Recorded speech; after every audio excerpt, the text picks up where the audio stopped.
जवाब दीजिएगा। हाँ जी। Good afternoon. बढ़िया लग रहा है बच्चों।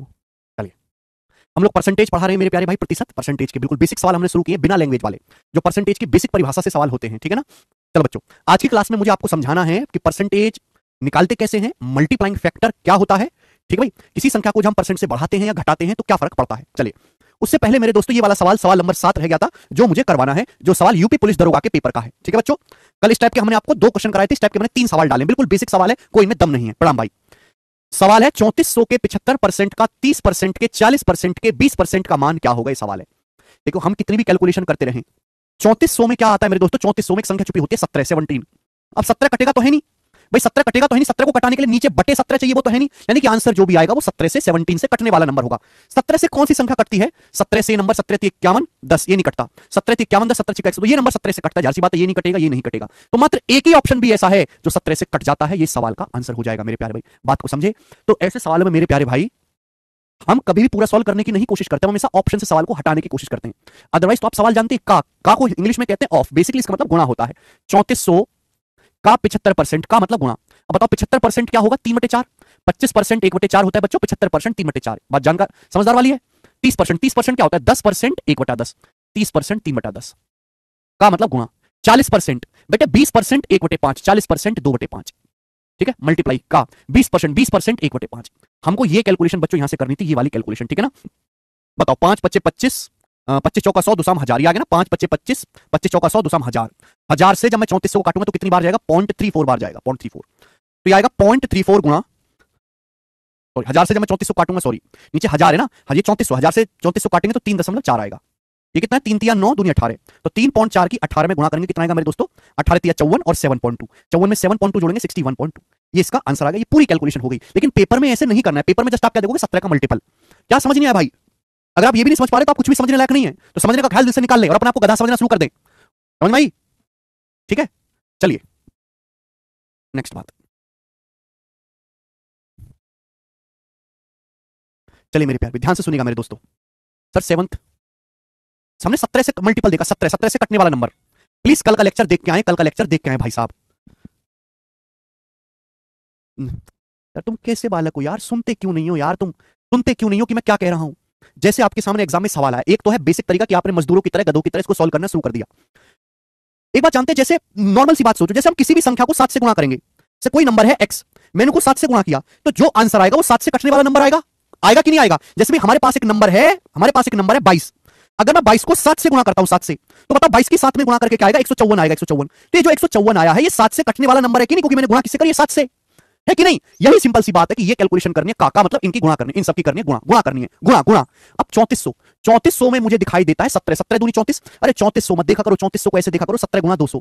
अगर मैं यहां गुणा करूंगा तो 3400 में 17 छुपा हुआ है, 3400 का बेटा है 17, तो आंसर जो भी होगा वो 17 से कटने वाला होगा कि नहीं होगा राकेश। आंसर जो भी होगा वो 17 से कटना चाहिए कि नहीं।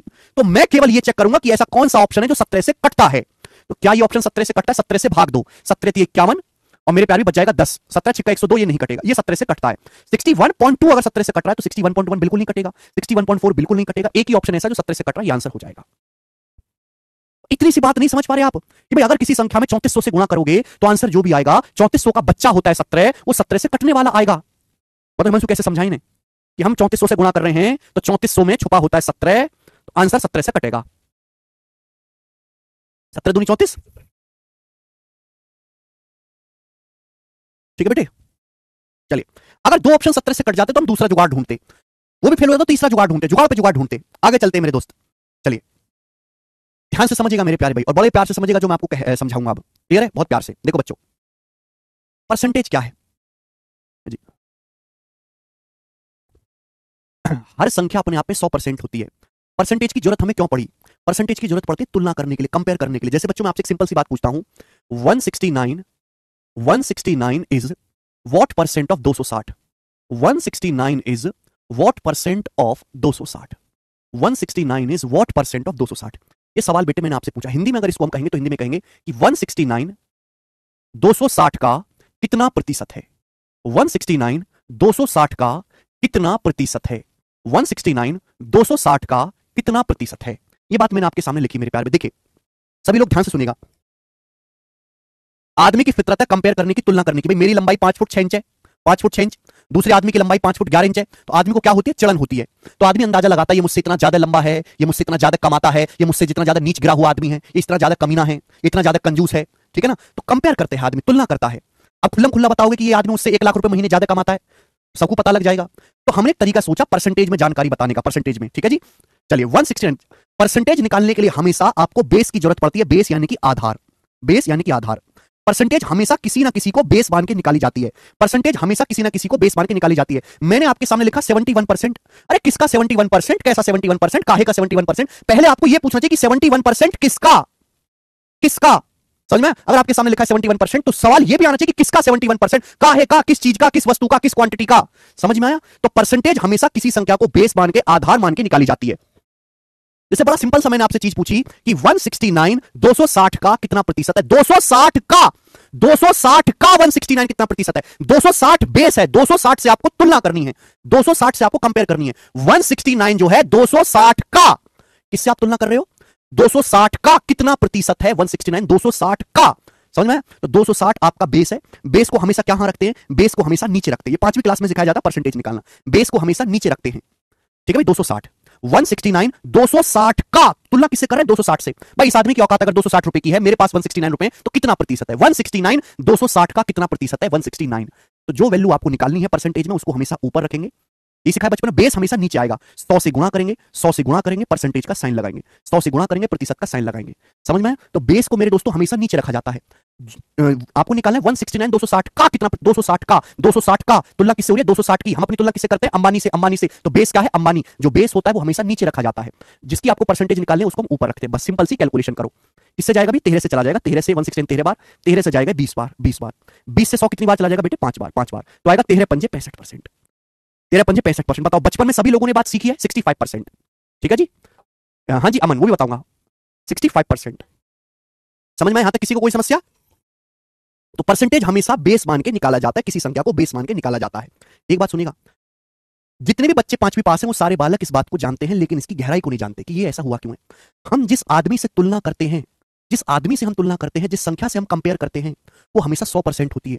जो बेस होता है मेरे प्यार भी, जो बेस है वो हमेशा 100% होता है, 100% होता है मेरे प्यार भी। बेस हमेशा 100% होता है, 100% होता है प्यारे बच्चों। इस सवाल में कहा गया था कि 169 260 का कितना परसेंट है, 169 260 का कितना परसेंट है, 260 का, 260 का तुलना किससे हो रही है? 260 से। तो 260 हमारा बेस है, 260 हमारा बेस है। तो 260 100% की वैल्यू के बराबर है। 260 100% है, 100%। आपसे पूछा गया कि 169 260 का कितना प्रतिशत है। हम 169 की तुलना कंपेयर कर रहे हैं 260 से। 260 बेस है, बेस हमेशा 100% होता है।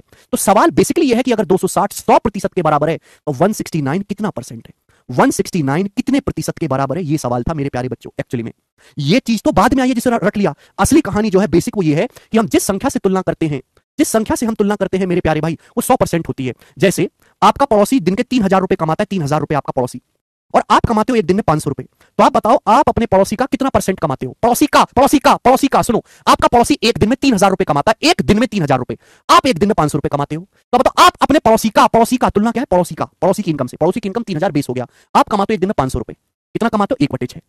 और 1/6 को हम 16.66% कहते हैं।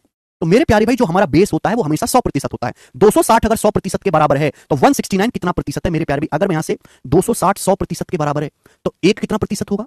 एक कितने प्रतिशत के बराबर होगा? 260 आएगा नीचे। एक नियम पढ़ा है बचपन में आप लोगों ने? क्या आप लोगों ने बचपन में यूनिटरी मेथड या एक नियम पढ़ा है हिंदी में? अगर 260 100% के बराबर है तो एक का मतलब ये होगा 260 उधर चला जाएगा, भाग में, बटे में चला जाएगा। अगर एक का मतलब ये है बेटे तो 169 का क्या मतलब होगा? 169 की परसेंटेज में क्या मतलब होगा? 169 से गुणा, 169 गुणा 100% बटे 260। यही मतलब होगा कि नहीं होगा मेरे प्यारे? भी बोलो, आप बोलोगे हाँ जी सर यही मतलब होगा। ठीक है जी, क्लियर? किसी बच्चे को कोई समस्या? कोई समस्या नहीं है। 260 को मैं थोड़ा यहां लिख देता हूं नीचे। बताओ, यही चीज है जो आपके सामने लिखी हुई है, यही चीज है मेरे दोस्तों आपके सामने लिखी हुई है। नीचे क्या आया? बेस। ऊपर जो आपको कैलकुलेशन करना है, 100 से गुणा करके परसेंटेज का साइन लगाया। सभी बच्चों को बात समझ में आई? तो बेटे ये चीज हम लोगों ने रट ली, बहुत अच्छी बात है। लेकिन इस चीज के पीछे का बेसिक ये है कि जिस भी संख्या से हम तुलना करते हैं वो हमेशा 100% होती है। कि 260 अगर 100% की वैल्यू है तो 169 कितने परसेंट की वैल्यू है, ये अपन को निकालना है। और जब आप इसकी कैलकुलेशन करेंगे मेरे प्यारे, तो कितना आएगा कैलकुलेशन करने पर? 65% आएगा, 65%। ठीक है बच्चों, आप बोलोगे हाँ जी सर बिल्कुल सही, एकदम करेक्ट है, कोई परेशानी इसमें नहीं है। अच्छा बच्चों, हमने स्टैंडर्ड परसेंटेज ऑफ फ्रैक्शन पढ़ा है, ठीक है? बचपन में हम ये चीज करते थे, अच्छी बात है, लेकिन आज थोड़े समझदार हो गए तो इतना लिखने की जरूरत नहीं पड़नी चाहिए। क्वेश्चन है 169 260 का कितना प्रतिशत है? तो 260 क्या है? बेस। 260 आपका बेस है, नीचे आएगा। 169 कितना परसेंट है? 169 ऊपर आएगा, 169 ऊपर आएगा। आप इनका क्या ले लेंगे? रेशियो या अनुपात। क्या ले लेंगे बेटा? रेशियो या अनुपात। किससे जा रहा है? 13 से। 13 से कट रहा है मेरे दोस्तों 13 बार, 260 कट रहा है 13 से 20 बार, 13/20। ये परसेंटेज में आ गया। मैंने आपको पढ़ाया है कि 1/20 5% होता है। 13/20 है, 13 गुना। तो 13/20 कितना होगा? 13 गुना 65%। 13 पंजे 65%, 65%। समझ में आया? आप बोलोगे हाँ जी सर बिल्कुल सही, एकदम अच्छी तरीके से समझ में आया, कोई भी परेशानी इसमें नहीं है। इस तरीके से आपको करना है क्योंकि आपको स्टैंडर्ड परसेंटेज आती है पहले से। अच्छा, एक और चीज मैं आपसे पूछता हूं, यही बेसिक है मेरे प्यारे भाई। 5वीं क्लास में परसेंटेज निकालना सीख लेते तो सरकारी नौकरी की तैयारी में थोड़ा निकालना सिखाता मैं। इतने शर्म की बात है कि आपको परसेंटेज निकालना सिखाना पड़ रहा है। दूसरा सवाल हम आपसे पूछते हैं मेरे दोस्तों, ध्यान से सुनिएगा।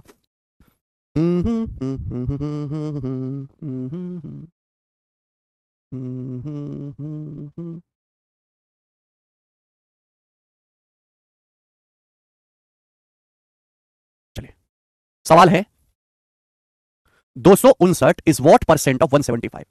हिंदी में 259 175 का कितना प्रतिशत है? बताएं। 259 175 का कितना प्रतिशत है? सवाल है आपके सामने। 259 175 का कितना प्रतिशत है? 259 175 का कितना प्रतिशत है? 175 हमारा बेटे बेस है, 175 हमारा बेस है, ध्यान सुनिएगा। 175 क्या है? हमारा बेस है। 175 का 175 का किसका किसका 175 का बेस क्या है? 175 175 आएगा मेरे प्यारे में नीचे। बेस हमेशा नीचे रखा जाता है। 175 का कितना परसेंट है? 259 259 निकालना है, 259 निकालना है, कितना परसेंट है? 259 आएगा मेरे प्यारे में ऊपर। आपको परसेंटेज में निकालना है तो 100 से गुणा करिए, प्रतिशत का साइन लगाइए। 100 से गुणा करिए, प्रतिशत का साइन लगाइए मेरे प्यारे भाई, ठीक है ना। ये 25 से जाएगा, 25 चौका 100, 25 से जाएगा 25 सत्ते 175, 7 बार चला गया। 7 से 259 काटेंगे तो कितनी बार जाएगा बेटा? 7 21 4, 7 21 7 49, तो 37 चौका 148%, 148% इसका आंसर आ जाएगा, 148%। किसी बालक को इस बात को समझने में कोई शंका समस्या हुई हो, पूछ लो हमसे। इसमें तो किसी को कोई समस्या नहीं हुई ना मेरे प्यारे बच्चों? आप बोलोगे नहीं सर कोई समस्या नहीं है। बेसिक मतलब मेरे दोस्तों इसका वही है। 259 175 का कितना प्रतिशत है? मैं बोलता हूं हमेशा कि बेस हमेशा 100% होता है। हम किससे तुलना कर रहे हैं? 175 से बेटे। 175 अगर 100% के बराबर है, 175 बेस है आपका, बेस हमेशा 100% होता है। 175 अगर 100% के बराबर है तो इस सवाल का मतलब यह है कि बताओ 259 कितने प्रतिशत के बराबर है? 259 कितने प्रतिशत के बराबर है? बेस हमेशा 100% होता है। ये बात अपनी नसों में बिठा लीजिए कि बेस हमेशा 100% होता है। 175 बेस है, बेस 100% के बराबर है, तो 259 कितना प्रतिशत है? सवाल ये था मेरे प्यारे भाई। आप ऐसे भी सोच सकते हैं कि 175 100% के बराबर है। अगर मैं दोनों तरफ 25 से काट लूं, लेफ्ट साइड में भी राइट साइड में भी 25 से काट लो, 25 सत्ते 175, 25 चौका 100, 25 सत्ते 175, 25 चौका 100, तो 7 का मतलब क्या आएगा? 4%। 25 सत्ते 175, 25 चौका 100 कट रहा है, आसानी से कट रहा है, तो काट लो। बताइए कितने गुना हो गया बेटे? 7 से 259 कितने गुना हुआ? तो आप कहोगे सर 7 21 बच गया, 4 7 7 49, 37 गुना हो गया सर। 7 का 37 गुना होता है सर 259, तो यहां भी 4 का 37 गुना होगा, यहां भी 4 का 37 गुना होगा। 4 का 37 गुना कितना होता है? 120 और 28 148%, यानी कि 259 148% के बराबर, ये इसका आंसर आएगा 148%। समझ में आया? क्लियर है? आप बोलोगे हाँ जी सर बिल्कुल सही, बात एकदम क्लियर है। ओके, चलिए आगे चलते हैं मेरे प्यारे भाई। नेक्स्ट बात आगे मैं आपसे पूछता हूं, ये बताइएगा जल्दी से, और बड़े प्यार से आप मुझे बताइएगा, ठीक है ना।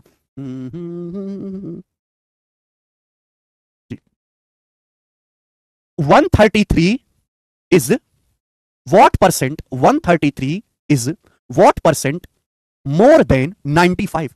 133 is what percent more than 95? बताइए, करिए जल्दी से। हिंदी में अगर मैं लिखूंगा बिल्कुल ढंग से पड़ेगा। 133 95 से 133 95 से कितने प्रतिशत अधिक है?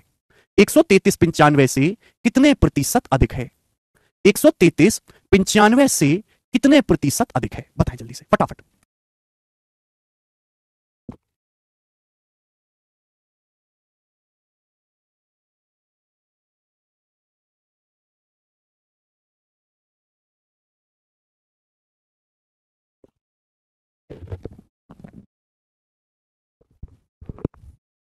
एक सौ 95 से कितने प्रतिशत अधिक है? पिछले सवाल की तरह नहीं है, बिल्कुल अलग है ये चीज। 133 95 से 133 95 से बेस क्या? 95, बेस क्या है? 95। 133 95 से कितने प्रतिशत अधिक है? 133 95 से कितने प्रतिशत अधिक है? बताओ, 95 से कितने प्रतिशत अधिक है? 133 95 से कितने प्रतिशत अधिक है? तो बेस क्या है? 95 95, बेस क्या है मेरे दोस्तों? 95। 95 से कितना प्रतिशत अधिक है? 133। बताओ कितना ज्यादा है? 95 से 133 कितना ज्यादा है? 95 से हमारा 133 कितना ज्यादा है? घटाएंगे तो मेरे दोस्तों 38, 38 अधिक है। तो मेरे दोस्तों जो चीज आपको निकालनी है, ऊपर ये निकालना है कि 133 95 से कितना ज्यादा है, कितना ज्यादा है? 38, उसको हमेशा ऊपर लिखेंगे। कितना अधिक है? 133 95 से कितना अधिक है? 38 अधिक है। 38 अधिक है, नीचे बेस क्या है 95। समझ में बात? आप बोलोगे हाँ जी सर बिल्कुल सही, परसेंटेज में निकालना है तो इंटू 100%।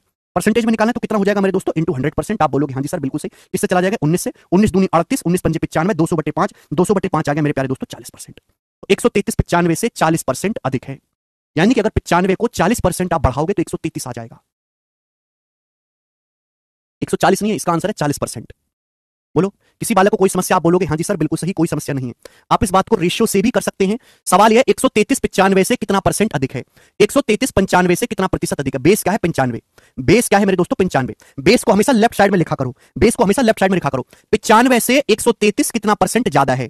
परसेंटेज भी एक टाइप का अनुपात ही तो है, आप इसका रेशियो ले लो। क्या ले लीजिए मेरे दोस्तों? आप इसका अनुपात ले लीजिए, अनुपात। 95 से 133 कितना परसेंट ज्यादा? आप इसका अनुपात ले लीजिए, अनुपात किससे चला जाएगा बेटा? 19 से चला जाएगा। 19 पंजे 95, 19 सत्ते 133, 5:7। 19 पंजे 95, 19 सत्ते 133। आप मुझे बताओ सवाल में क्या है? 133 95 से कितना परसेंट ज्यादा है? मैंने अनुपात ले लिया। अनुपात लेने से क्या है? कैलकुलेशन छोटी हो जाती है। आप बताओ बेस कितना है? 5। बेस कितना है? 5, बताइएगा। 5 से 7 कितना ज्यादा है? 5 से 7 कितना ज्यादा है? 2 ज्यादा है, 2 अधिक है, 2 अधिक। कितना ज्यादा है मेरे दोस्तों? 2 ज्यादा है। 5 से 7 कितना ज्यादा है? 2 ज्यादा है। 1/5 परसेंटेज में निकालना है। 1/5 20% होता है, 2/5 40%। 2/5 की परसेंटेज में क्या वैल्यू होगी? 40%। 1/5 20%, 2/5 40%। समझ में आया? तो फिर से बताइए, फिर से बताने लायक चीज नहीं है बेटे ये। फिर से बताइए, फिर से बताने लायक चीज नहीं है। अगर आप इन बातों को भी एक बार में नहीं समझ पाते तो ये सब छोड़ो, एक साथ साथ आप 5वीं क्लास का ट्यूशन भी लगा लीजिए। नौकरी की तैयारी होती रहेगी साथ साथ, 5वीं क्लास का ट्यूशन भी लगा लो एक साथ के साथ। ये उम्मीद थोड़ा ना करी जाती कि ऐसी चीज आप 2 बार में समझोगे, 10 मिनट में समझोगे। एक बार में समझ लेनी है, एक बार में है। 5वीं फेल थोड़ा ना हो। आगे चलेंगे। नेक्स्ट एक और चीज हम आपसे पूछते हैं, ध्यान से सुनिएगा सभी लोग, ध्यान से सुनिएगा मेरे प्यारे भाई, और बहुत प्यार से सुनिएगा सभी। हाँ जी, सवाल है आपके सामने।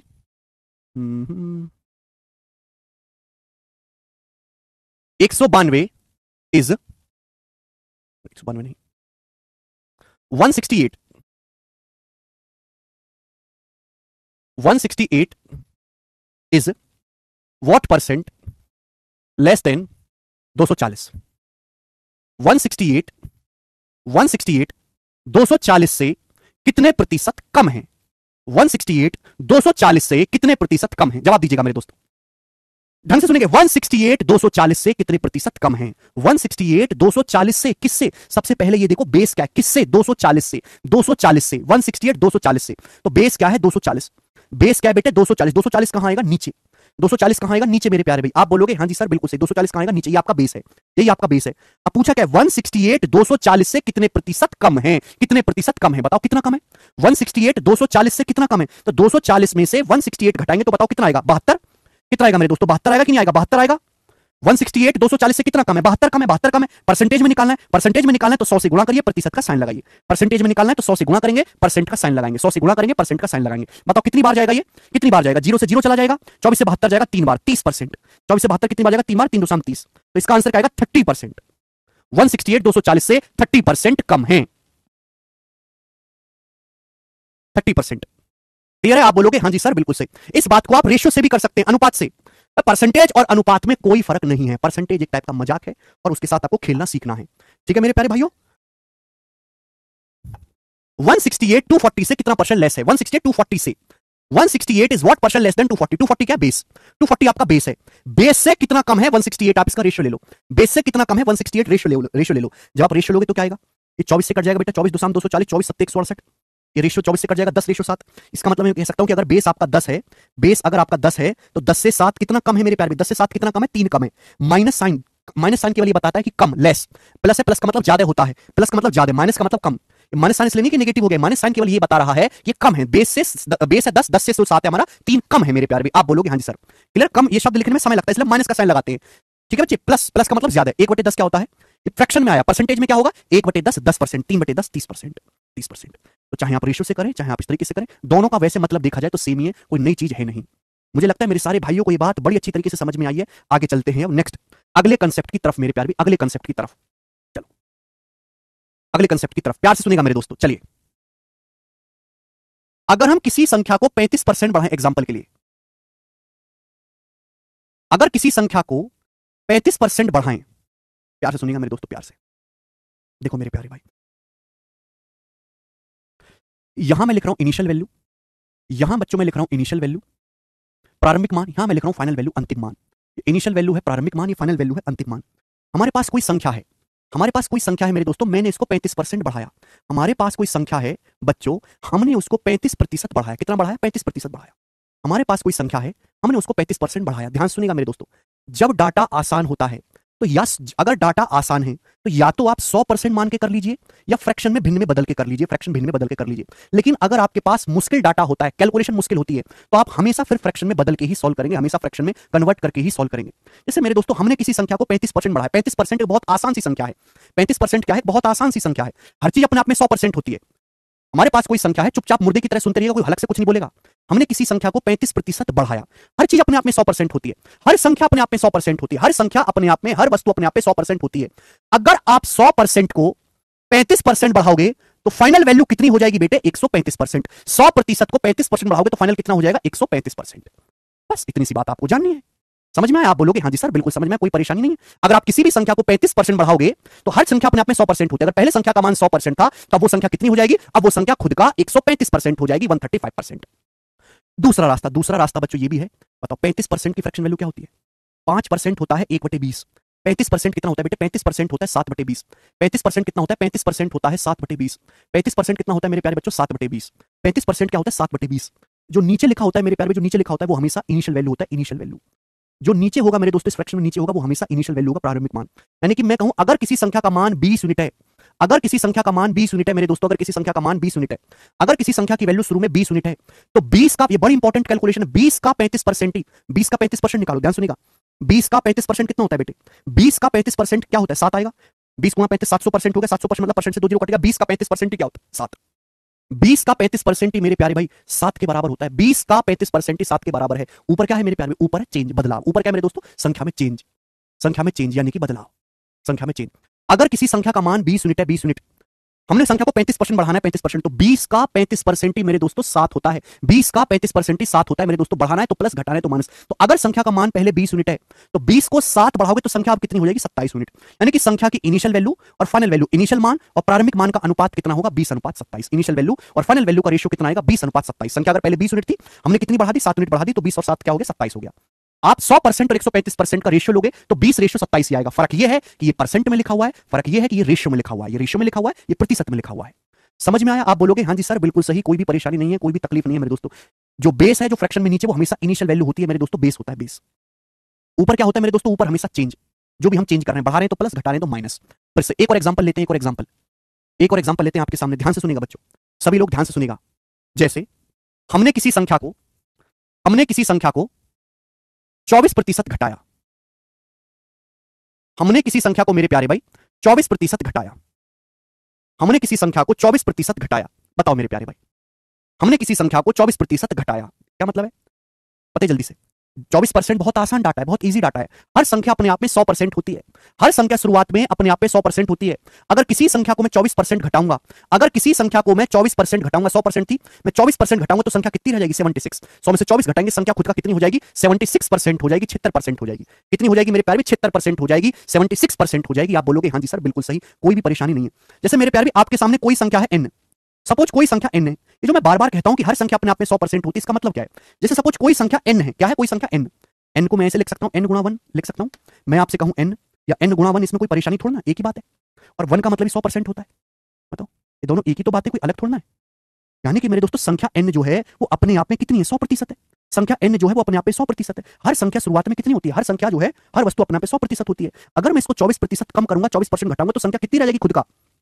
पहले 100% थी, अगर मैं 24% घटाऊंगा, 24% कम करूंगा, तो संख्या क्या हो जाएगी? 100% से 24 घटाओ, यानी कि संख्या खुद का 100 में से 24 घटाएंगे, संख्या खुद का 76% रह जाएगी, संख्या खुद का 76% हो जाएगी, 76% हो जाएगी। आप बोलोगे हाँ जी सर, हम आपकी बात को बड़ी अच्छी तरीके से समझे हैं, बिल्कुल बेसिक तरीके से। किसी वाले को कोई समस्या? आप बोलोगे नहीं सर, इसमें कोई भी समस्या नहीं है। ठीक है, तो यही मैं समझाना चाहता हूं कि अगर आप किसी संख्या को 24% घटाओगे, अगर संख्या पहले 100% थी, तो 100% से 24% घट के वो संख्या खुद का 76% रह जाएगी। क्लियर? किसी बच्चे को इसमें कोई समस्या? आप बोलोगे नहीं सर, कोई भी समस्या नहीं। मैं बच्चों अगर इसको फ्रैक्शन में कहूं तो फ्रैक्शन में, रेशियो में कैसे लिखेंगे? आप जानते हैं कि 4% 1/25 होता है, तो 24% क्या होगा? 6 से गुणा करेंगे। 24% होगा बच्चों 6/25। 24% की फ्रैक्शन वैल्यू होती है 6/25। क्योंकि हमें संख्या को घटाना है तो माइनस, संख्या को बढ़ाना है तो प्लस, संख्या को घटाना है तो माइनस, संख्या को बढ़ाना है तो प्लस। नीचे क्या है मेरे दोस्तों? नीचे हमेशा initial value, initial value, initial value मेरे दोस्तों, इनिशियल वैल्यू, प्रारंभिक मान। यानी कि अगर किसी संख्या का मान पहले 25 यूनिट है, अगर किसी संख्या का मान 25 यूनिट है, 25 यूनिट। 25 का 24% ही 25 का 24% ही 6 के बराबर होता है। 25 का 24% ही 6 के बराबर होता है। 25 का 24% ही 6 के बराबर होता है। 25 का 24% ही 6 के बराबर होता है मेरे प्यारे भाई। यानी कि अगर संख्या का मान 25 यूनिट है, हमने संख्या को 24% कम कर दिया तो 25 का 24% ही 6 होता है। यानी कि फाइनल संख्या कितनी रह जाएगी? 25 यूनिट में से 6 घटाएंगे तो कितना? 25 माइनस 6 19। संख्या की वैल्यू फाइनली 19 रह जाएगी। यानी कि संख्या के इनिशियल मान और फाइनल मान का जो रेशियो होगा वो कितना होगा मेरे दोस्तों? 25:19। संख्या की इनिशियल वैल्यू और फाइनल वैल्यू का जो अनुपात होगा मेरे दोस्तों, संख्या के प्रारंभिक मान और संख्या के अंतिम मान का जो अनुपात होगा वो 25:19 होगा। मुझे लगता है मेरे सभी भाइयों को ये बात बहुत अच्छी तरीके से समझ में आ गई। अगर आप 100 और 76 का अनुपात लोगे तो यही चीज आती है। 4 से 100 काटेंगे 25 बार, 76 काटेंगे 19 बार, 25:19। क्लियर? किसी बालक को इसमें कोई समस्या, कोई दुख तकलीफ परेशानी? आप बोलोगे नहीं सर इसमें एक धेले की हमको परेशानी नहीं है। ठीक है, चलिए एक और एग्जांपल आपको समझाते हैं। हमने किसी संख्या को मेरे प्यारे भाई कितना लेते हैं? हमने किसी संख्या को 28:4/7% बढ़ाया। अब बताओ, हमने किसी संख्या को 28:4/7% बढ़ाया। हमने किसी संख्या को मेरे दोस्तों 28:4/7% बढ़ाया। हमने किसी संख्या को 28:4/7% बढ़ाया। क्लियर है? हमने किसी संख्या को 28:4/7% बढ़ाया। तो अब बताओ उस संख्या की इनिशियल वैल्यू और फाइनल वैल्यू क्या होगी? जल्दी से बताइएगा। मैंने क्या बोला? अगर डाटा आसान है तो चाहे 100% मान के कर लो, चाहे रेशियो से कर लो, कोई दिक्कत नहीं है। लेकिन अगर डाटा इस तरीके से सड़ा हुआ है तो आप 100% मान के करोगे तो आपकी कैलकुलेशन बढ़ जाएगी। अगर डाटा इस तरीके से है, मिक्स्ड फ्रैक्शन में टिपिकल है, अगर आप 100% मान के करोगे तो आपकी कैलकुलेशन बढ़ जाएगी। तो अगर आपको कैलकुलेशन को मेरे प्यारे बच्चों कम करना है तो हमेशा ऐसे सवालों को रेशियो अनुपात से सॉल्व करेंगे। सबसे पहले इसको फ्रैक्शन में कन्वर्ट करो। आप मुझे बताओ इसकी फ्रैक्शन वैल्यू क्या होगी? हमने आपको पढ़ाया कि 14:2/7% मेरे दोस्तों क्या होता है? 1/7। तो 28:4/7% की फ्रैक्शन वैल्यू कितनी होगी मेरे दोस्तों? 2/7। आप बोलोगे हां जी सर बिल्कुल सही बात, अच्छी तरीके से समझ में आ गई, कोई भी परेशानी नहीं है।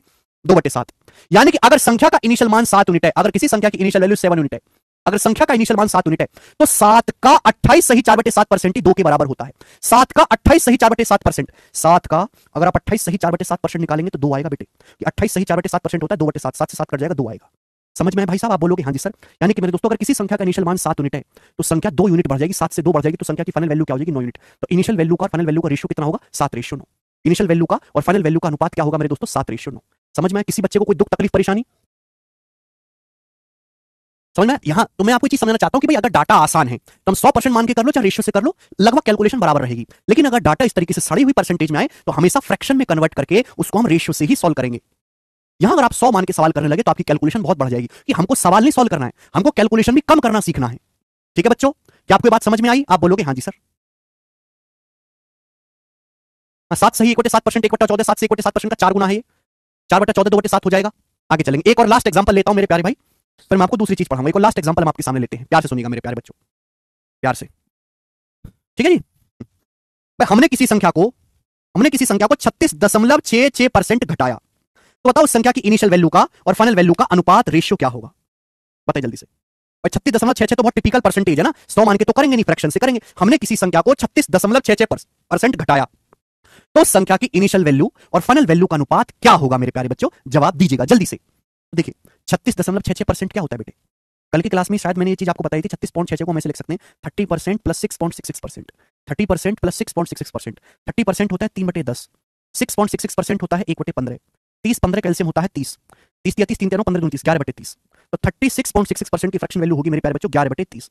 हमने घटाना है तो माइनस, बढ़ाना है तो प्लस। आप बोलोगे हां जी सर बिल्कुल सही बात को अच्छी तरीके से समझे, कोई भी दिक्कत तकलीफ परेशानी इसमें नहीं है मेरे प्यारे बच्चों। तो जैसे आप मुझे बताओ मेरे प्यारे भी कि अगर संख्या का इनिशियल मान 30 यूनिट है, अगर संख्या का इनिशियल मान मेरे दोस्तों 30 यूनिट है, 30 यूनिट, हमने संख्या को 36.66% घटाना है तो 36.66% की फ्रैक्शन वैल्यू कितनी? 11/30। तो बच्चों 30 का 36.66% ही 11 के बराबर होता है। 30 का 36.66% ही 11 के बराबर होता है। अगर संख्या का इनिशियल मान 30 यूनिट है तो 30 में से 11 घटाएंगे तो संख्या का फाइनल मान कितना होगा? 19 यूनिट। 30 माइनस 11 19। तो इनिशियल वैल्यू से फाइनल वैल्यू का रेशियो कितना आएगा बच्चों? 30:19। समझ में आया? आप बोलोगे हां जी सर बिल्कुल सही, एकदम अच्छी तरीके से समझ में आया, कोई भी परेशानी नहीं है। ठीक है बच्चे, यहां तक किसी स्टूडेंट को कोई समस्या? आप बोलोगे नहीं सर कोई समस्या नहीं। आगे चलते हैं। अब ऐसे लिखा हुआ है मेरे प्यारे भाई कि ए इज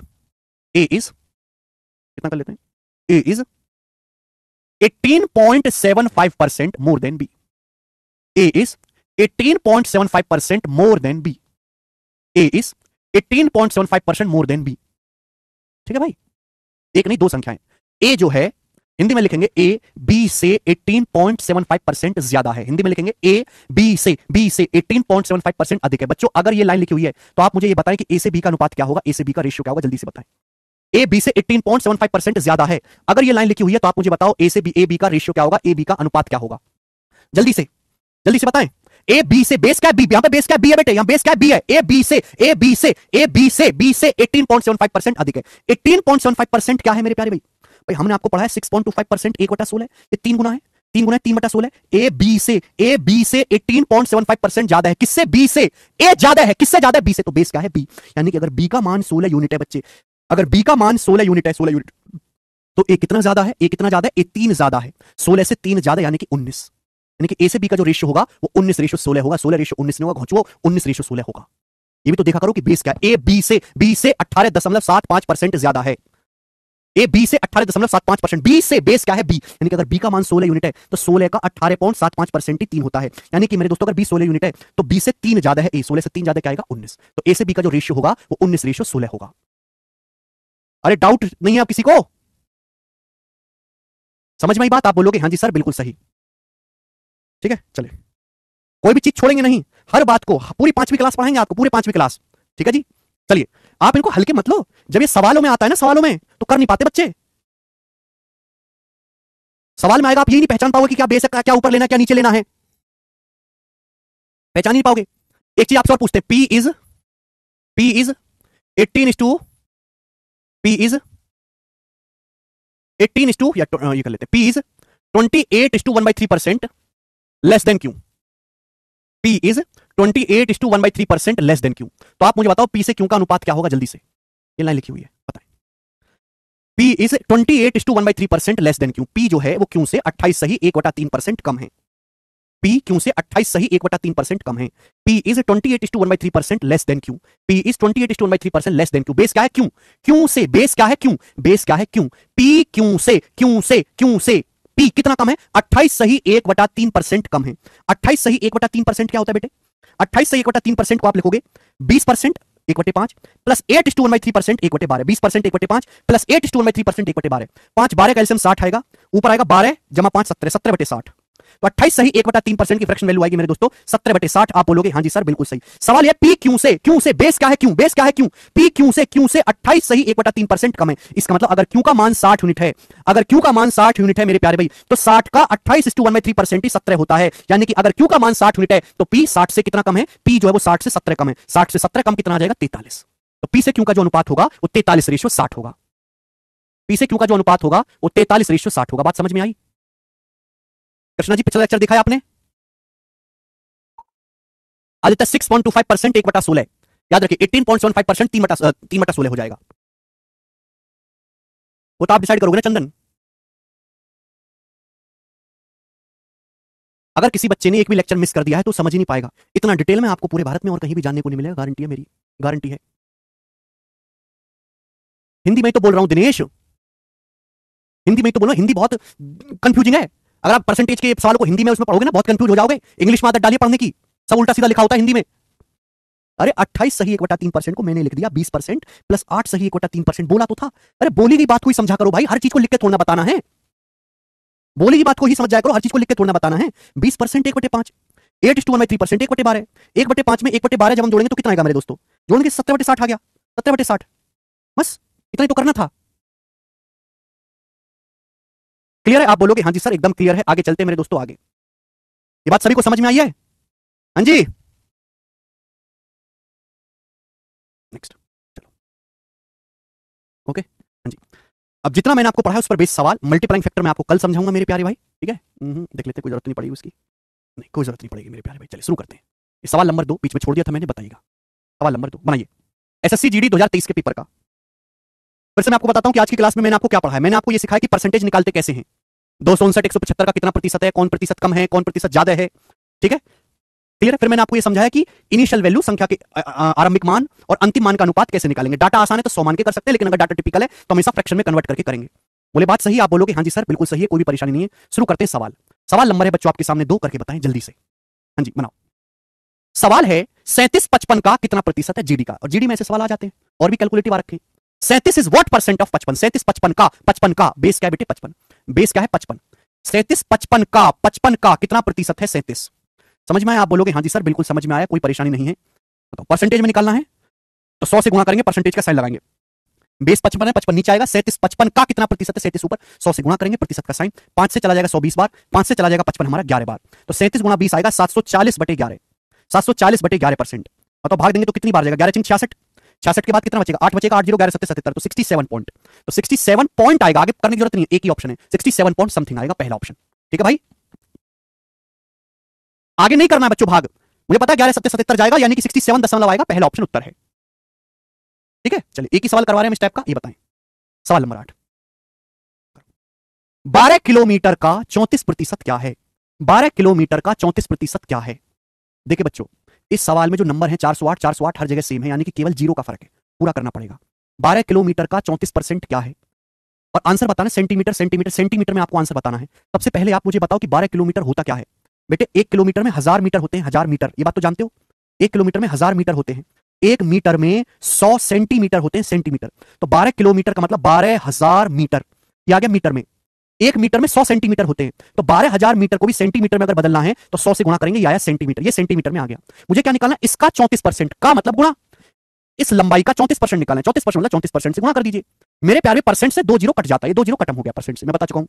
अब आप देखो, आप गुणा करिए कुछ भी, 12 की गुणा होनी है 34 में, गुणा करोगे तो एंड में तो 3 जीरो आएगा, जब यहां पर 3 जीरो है तो आंसर के एंड में भी 3 जीरो आएगा। एक ही ऑप्शन ऐसा है जिसके एंड में 3 जीरो है, ये आंसर हो जाएगा। मुझे आगे पूरी कैलकुलेशन की कोई जरूरत नहीं है, मैं आपको यह सिखाऊंगा कि पूरी कैलकुलेशन ना करके जब हमारे पास ऑप्शन होते हैं तो ऑप्शन का इस्तेमाल करना सीखो। साथ के साथ थोड़ी तकलीफ होगी आपको समझने में, लेकिन वो तकलीफ धीरे धीरे धीरे धीरे जब आप अडॉप्ट करते रहोगे तो आपकी स्पीड अपने आप ऑप्शन से एलिमिनेट करने वाली बन जाएगी कि भाई मैं क्यों गुणा करूं, मुझे गुणा करना ही नहीं है। 12 की 34 में गुणा होती रहेगी, 12 में 1000 है, 3 जीरो आ रही है एंड में, तो आंसर के एंड में 3 जीरो आएगा, यही आंसर होना चाहिए।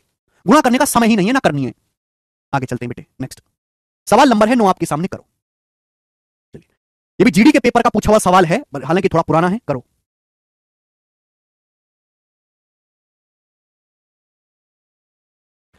एक घंटे 45 मिनट की समय अवधि एक दिन का कितना प्रतिशत है, और ये आपके सामने आंसर है, काफी बुरे बुरे आंसर है, देखने में बनाए। 1 घंटे 45 मिनट की समय अवधि एक दिन का कितना परसेंट है, एक दिन का, 1 घंटा 45 मिनट एक दिन का। वैसे तो आपके हिसाब से एक दिन में 12 घंटे होते हैं, लेकिन जो हमारा सवाल है दिन माना जाता है, दिन जमा रात, पूरा 24 घंटे का एक साइकिल, तो यानी कि ये जो हमारे सवाल होते हैं एक दिन का मतलब होता है 24 घंटे। तो क्वेश्चन ये कहा गया है कि 1 घंटा 45 मिनट एक दिन यानी कि 24 घंटे का, 24 आवर्स का कितना प्रतिशत है। तो बेस क्या है बेटे, बेस है 24 घंटे, 24 घंटे का कितना प्रतिशत है, 1 घंटा 45 मिनट, 1 घंटा प्लस 45 मिनट। देखो ऐसा नहीं हो सकता कि ये तो आपने घंटों में लिखा है और ये यहां मिनट में चल रहा है, इसको भी आपको घंटे में बदलना पड़ेगा। आप जानते हैं कि 1 घंटे में 60 मिनट होते हैं, कितने मिनट होते हैं, 60 मिनट। तो अगर मुझे 1 मिनट निकालना तो 1 मिनट में कितना घंटा होता है, 1 मिनट कितना आएगा, 60 उधर जाएगा, 1/60 घंटे, 1 मिनट का मतलब क्या होता है, 1/60 घंटे। तो बेटे ये है 1 घंटा 45 मिनट, 45 मिनट को अगर घंटे में बदलना है, 45 मिनट को अगर घंटे में बदलना है तो 60 से भाग देना पड़ेगा। बात को समझे, अगर 45 मिनट को घंटे में बदलना है, मिनट को घंटे में बदलना है तो 60 से भाग देना पड़ेगा। अरे बात को समझे भाई, क्यों नहीं समझ रहे तुम लोग, कैसे खून चूसने में लगे हुए मेरा है। 1 घंटा प्लस 45 मिनट, मिनट को घंटे में बदलना है तो 60 से भाग दे दीजिए, कर देंगे। आप बोलोगे हाँ जी सर, ये किससे चला जाएगा, 15 से, 15 तिया 45, 15 चौका 60। अब 1 घंटे में 3/4 जोड़ेंगे, 1 में 3/4 जोड़ेंगे तो कितना आएगा, 7/4 घंटे। कितना आ गया बच्चे, 7/4 घंटे। तो 1 घंटे 45 मिनट का मतलब 7/4 घंटे हो गए। एक ही यूनिट होनी चाहिए, या तो सबको घंटे में बदल लो या फिर सबको मिनट में बदल लो, तो भी सेम रहेगा बेटा। आप ऐसा नहीं कि आप ऐसे ही करो जैसे मैंने किया, आप घंटे को भी मिनट में बदल सकते हैं, लेकिन वहां थोड़ी कैलकुलेशन ज्यादा बढ़ जाएगी। श्वेता कह रहे हैं सर नहीं समझ में आया। श्वेता पहले आप कमेंट में अपने मुंह से ये बोलो कि मुझे सर 1 घंटे 45 मिनट को, मुझे 45 मिनट को 3/4 घंटे लिखना नहीं समझ में आया। पहले आप ये लिखो कमेंट में, ठीक है। फिर आप उधर से कोने में आपके पापा होंगे, पापा बुला लो और उनको वो कमेंट दिखा दो जरा। पापा से बोलना कि चप्पल साथ लेके आए, जरूरत पड़ेगी उन्हें।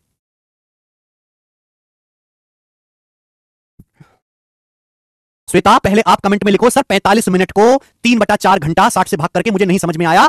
ये बात पहले कमेंट में लिखो आप, फिर पापा बुला लो उधर कोने से और उनको दिखा मोबाइल में, देखो पापा लिखा मैंने, तो वो अपने आप देख लेंगे क्या करना उन्हें।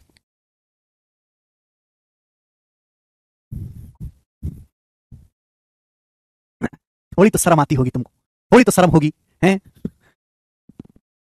अगर मिनट को घंटे में बदलना है तो 60 से भाग देना पड़ता है, बात खत्म। 1 घंटे में 60 मिनट होते हैं। मैं आपसे कहूं 30 मिनट, 30 मिनट का मतलब क्या होता है, आधा घंटा।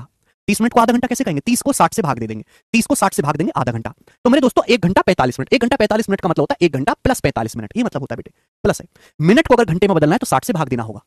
तो बेटे 1 घंटा प्लस 45/60 क्या होगा, 15 से चला गया, 15 तिया 45, 15 चौका 60, 3/4 घंटे। अब 1 में 3/4 जब मैं जोड़ूंगा तो 7/4 घंटे आ गया। बताओ 1 घंटा प्लस 45 मिनट का मतलब 3/4 घंटा, दोनों को जोड़ूंगा तो 7/4 घंटा। ये लोग आर्ट वाले हैं, आर्ट वाले नहीं है बेटे, ये लोग बर्बादी वाले हैं। तो ये बोला गया 1 घंटा 45 मिनट 1 दिन का कितना परसेंट है। एक मेरा पेशेंस की सीमा देख रहे हो तुम, मेरा पेशेंस धीरज देख रहे हो तुम, कितना कंट्रोल है मुझे।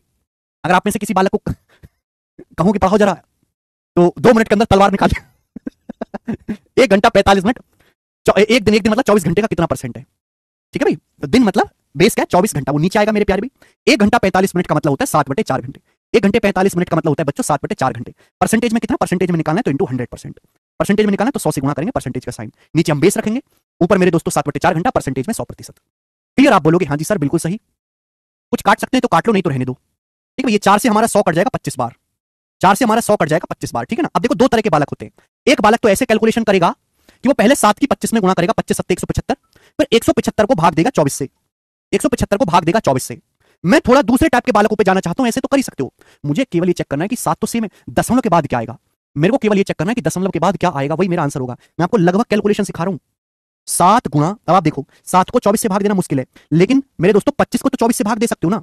ये 25 है, ये नीचे 24 है, 25 को जब मैं भाग दूंगा 24 से तो 24 एकम 24 क्या बचेगा, 1 प्लस 1/24, 1 प्लस 1/24 ये बचेगा।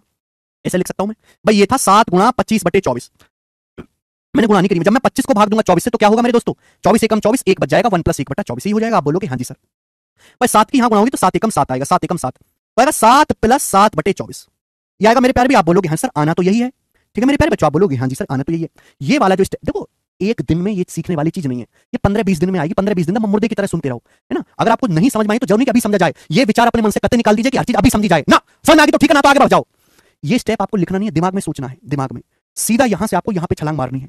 अभी नहीं होगा, धीरे धीरे होगा, धीरे धीरे धीरे धीरे आपकी कैलकुलेशन मजबूत होती जाएगी। तो 7 में 7/24 जोड़ना है, बताओ क्या आएगा। अगर मैं 7 को 24 से भाग दूंगा, 7 को 24 से भाग दूंगा तो 3 से तो छोटा ही नंबर आएगा ना बेटे। अगर मुझे पता 24 तिया 72 होता है, मुझे पता 24 तिया 72 होता है, 24 तिया 72 अगर 24 की 0.3 में गुणा की जाए तो 24 तिया 72 क्या आएगा, 7.2 आएगा, 7.2। 24 तिया 72 होता है, अगर 24 की 0.3 में गुणा की जाए तो 7.2 आएगा। ये 7 है, 7। यानी कि अगर मैं 7 को जब 24 से भाग दूंगा तो अगर ये 7.2 होता, 7.2 होता 7.2 तो कितनी बार जाता, 0.3 जाता, 24 तिया 72 0.3 जाता, लेकिन ये 7 है तो 0.3 से कम आएगी वैल्यू, 0.3 से हल्का सा कम, 0.3 से हल्का सा कम ये ऑप्शन नहीं है, 0.3 से हल्का सा कम ये ऑप्शन नहीं है, ये 0.3 से काफी कम है, 0.2 के नजदीक है, ये ऑप्शन 0.3 से हल्का सा कम है, 0.3 से हल्का सा कम 0.292, ये इसका आंसर होना चाहिए बी। खत्म। मैंने कोई भाग करके नहीं देखा, आपको समझाने में करूंगा 10 मिनट लगेगा, करने में 10 सेकंड लगेगा। समझाने में और करने में बहुत फर्क है। ठीक है, ये सारी चीज मैंने आपको लिख के समझाई, बहुत समय लगा आपको, बहुत लेंदी लगा होगा, लेकिन जब एक दिन आप इसके खिलाड़ी बन जाओगे ना, कैलकुलेशन के खिलाड़ी, तो ये चीज 1-1 2-2 सेकंड में आएगी, 1-2-2 सेकंड में। कौशल जी आंसर अप्रॉक्स है, लगभग भाग 7 तो 24 से भाग होगा ही नहीं, इसलिए सवाल का आंसर अप्रॉक्स लगभग में आएगा। अगर 7 की बजाय 7.2 होता तो क्या होता मेरे प्यारे भाई, 24 तिया 72 0.3 आता, लेकिन ये 7 है तो 0.3 से हल्का सा कम आएगा, एक ही ऑप्शन है बी। ठीक है जी, चलो आगे चलेंगे। नेक्स्ट क्वेश्चन, सवाल नंबर 10 बनाए बेटे, जल्दी से बनाओ। अगला सवाल है यदि 49% ऑफ x बराबर y, 49% ऑफ x बराबर y, तो आपसे पूछा है y% ऑफ 50 इज किसके बराबर है। 4 ऑप्शन है आपके सामने, बताएं। बिल्कुल सरल सवाल, इससे आसान सवाल कोई बन नहीं सकता। सवाल में बोला क्या है, इफ 49% ऑफ x बराबर y, सवाल में आपको y का मान दिया, पूछा है y% ऑफ 50, आपसे पूछा y% ऑफ 50 है क्या, ये है क्या, y का आधा ही तो है। y% ऑफ 50 का मतलब क्या है, 50% ये y का आधा ही तो है, 50% मतलब आधा, यानी कि मुझे y का आधा पूछा है, मेरे पास y का मान है, आपसे y का आधा पूछा। अगला टाइप आ गया, अगला टाइप, तो y का आधा 2 से भाग दे दो दोनों तरफ, लेफ्ट साइड में राइट साइड में दोनों तरफ 2 से भाग दे दो। आगे y का आधा क्या आ गया, 49 को 2 से भाग देंगे 24.5, 24% of x, 49/2 24, 24% of x, D option. ठीक है, अगला टाइप है मेरे प्यारे भाई आपका, अगला टाइप। ठीक है, बिल्कुल टाइप वाइज टाइप मैंने डाले हैं सवाल, 24% ऑफ x। हम मिनट से भी कर सकते हैं प्रीति, लेकिन कैलकुलेशन ज्यादा हो जाएगी, बताएंगे बच्चों। 3 सवाल इस टाइप के बनाइएगा। अगला, मैं यही चीज बार बार एक ही चीज बोलता हूं कि परसेंटेज एक मजाक है, have fun with percentage, percentage के साथ फन करिए। सवाल है 5% ऑफ ए बराबर बी, क्वेश्चन है आपके सामने 5% ऑफ ए बराबर बी, ये है आपको दिया, मैं यहां पे लिख के बता देता हूं, वैसे बताना नहीं चाहिए मुझे। 5% ऑफ ए बराबर बी, ये सवाल में दिया है। 5% ऑफ ए बराबर बी, इंग्लिश में पढ़ेंगे, इंग्लिश में, हिंदी में सब घुचा पुचा सब गड़बड़ होता है, हिंदी में पता नहीं चलता क्या है। 5% ऑफ ए बराबर बी, आपसे पूछा क्या, आपसे पूछा b% of 20, b% of 20 same. यदि 5% ऑफ ए बराबर बी है तो b% ऑफ 20 किसके बराबर है। b% ऑफ 20 का मतलब बेटे गुणा आगे पीछे सब गुणा ही, तो ये सब गुणा है, सब गुणा है, सब गुणा है, सब गुणा आगे पीछे कैसे भी करो कोई फर्क नहीं पड़ता है। 20% क्या होता है, 1/5, यानी कि सवाल में आपसे b/5 पूछा है। 20% 1/5 गुणा b गुणा 1/5, सवाल में आपसे b/5 पूछा है, b/5 5 से भाग देंगे, दोनों तरफ 5 से भाग करिए, दोनों तरफ b/5 पूछा है, निकाल के दो b/5, दोनों तरफ 5 से भाग दे दो, 5/5 का आ गया 1% ऑफ ए, ये आ गया बेटे 1% ऑफ ए। देखो कौन सा ऑप्शन 1% है, पहला 20% ऑफ ए/2, 2 से 20 10 बार जाएगा, 10% ऑफ ए। 50% ऑफ ए/20, 20 से 50 ढाई बार जाएगा, ये बटे है। 2 से 50 25 बार जाएगा, ये नहीं है। 20% ऑफ ए बटा 20, 20 से 20 कट जाएगा, 1 आएगा, 1% ऑफ ए, ये आंसर है। डी ऑप्शन है 1% ऑफ ए, ये आंसर है। ठीक है बच्चे, 1% ऑफ ए, समझ में आया ना? देखो वैसे तो सवाल का आंसर ये है, लेकिन ऑप्शन में इस तरीके से लिख के नहीं दिया है। ऑप्शन में जो है बड़ा ही अजीब तरीके से लिख के दिया, तो हम ऑप्शन को चेक कर लेंगे कौन सा ऑप्शन 1% ऑफ ए है। ये वाला ऑप्शन है 20% ऑफ ए बटा 20, क्योंकि 20 से आपका 20 कट जाएगा। ए बटा 20 का मतलब ये होता है बेटा ए बटे 20, ठीक है ना? 20 से आपका 20 कट जाएगा तो क्या बचेगा? 1% ऑफ ए, चौथा ऑप्शन आंसर होगा। बढ़िया सवाल है, अच्छा क्वेश्चन है। चलो एक और करेंगे लास्ट टाइप का, एक और करेंगे बच्चों लास्ट टाइप का। जिस चीज की आपको डिमांड हो वो कर दीजिए जी। सवाल नंबर 12, एक और लास्ट टाइप का बनाएं। सवाल है यदि x% of A is the same as y% of B. पहली लाइन देखो बच्चों क्या लिखी है, x% of A is same as y% of B. देखिए बच्चों, x% of A, x% of A is same as, same as का मतलब बराबर, x% ऑफ ए बराबर है y% of B, y% of B. Clear है? तो आपसे पूछा है z% of B will be, z% of B क्या होगा, ये आपसे पूछा गया। आपसे क्या पूछा गया बच्चों? z% ऑफ बी क्या होगा। क्लियर है? चलिए सवाल में जो दिया गया है वो ये दिया गया कि x% ऑफ ए सेम है y% ऑफ बी। आपसे पूछा है z% ऑफ बी क्या होगा। z, आपको z% चाहिए बेटे, ये तो y% है, आपको y तो चाहिए नहीं, आपको z चाहिए, तो y को यहां से ले जाओ, y को यहां से छुटा लो। y यहां क्या है? गुणा में है। जब यहां y गुणा में है, जब ये लेफ्ट साइड आएगा तो भाग में आ जाएगा। आप बोलोगे सर लेफ्ट साइड आएगा तो भाग में आ जाएगा, आ जाएगा। आप बोलोगे हाँ जी सर मुझे z% ऑफ बी चाहिए। z% ऑफ बी मतलब दोनों तरफ z से गुणा कर दो, दोनों तरफ z से गुणा कर दो, z से आ गया z% ऑफ बी। z से राइट साइड में गुणा हुई है तो लेफ्ट से भी गुणा होगी, दोनों तरफ गुणा होगी। आ गया बेटा z% ऑफ बी आ गया। z% ऑफ बी किसके बराबर आ गया? zx बटे y% ऑफ ए, zx बटे y% ऑफ ए, ये आंसर है। समझ में आई? यानी कि जैसा आपको लेफ्ट साइड में करना है बिल्कुल वैसा ही राइट साइड में ही करना है। समझ में? हर चीज का मतलब गुणा होता है भाई। जब हम आपके सामने ये लिखते हैं ना z% ऑफ बी, तो इसका मतलब ये होता है z गुणा 1% गुणा बी। अब गुणा तो बच्चों कैसे भी कर लो, चाहे z की b में गुणा कर लो, चाहे b की 1 में कर लो, चाहे 1 की b% में कर लो, फिर z में कर लो, गुणा कैसे भी करो आगे पीछे सेम ही रहेगा। अंकित जी हिंदी में ही बताया है मैंने आपको, हिंदी में। इसमें क्या ऐसा डाउट है जो आपको आया है, मुझे बताओ कौन सा डाउट है? हिंदी में ही है। इफ यदि x% ऑफ ए का x% सेम है y% ऑफ बी के y%, तो आपसे पूछा z% ऑफ बी क्या होगा, और कितनी हिंदी चाहिए?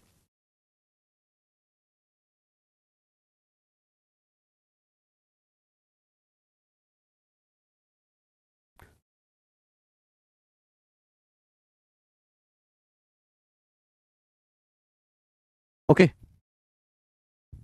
बताइए परसेंटेज कब खत्म होगा? अरे भाई सुजीत अभी तो शुरू भी नहीं हुआ, तुम खत्म करने की बात कर रहे हो, अभी तो शुरू भी नहीं हुआ सही से। ठीक है चलो, तो देखो इस टाइप के मैंने आपको 3 क्वेश्चन कराए, 1 फिर 2 फिर 3, तीनों एक ही बेस्ड सवाल हैं। मैं इसलिए प्रैक्टिस ज्यादा करवाता हूं जिससे कि आप समझ में आए। जैसा लेफ्ट साइड में जो सवाल की डिमांड है वो पूरा करिए बस, ठीक है ना? जैसे आपको इस सवाल में पहला मैंने सवाल लिया था, आपको क्या दिया था? y का मान दिया था, जबकि आपसे पूछा क्या था? y% ऑफ 50, यानी कि 50% मतलब आधा, y का आधा पूछा था तो हमने दोनों तरफ आधे से भाग दे दिया। जो चीज हमसे पूछी जाएगी हम वही करेंगे, अपने हिसाब से काम नहीं करना, सवाल के हिसाब से काम करना है। अरे भाई क्या तकलीफ हो गई आपको?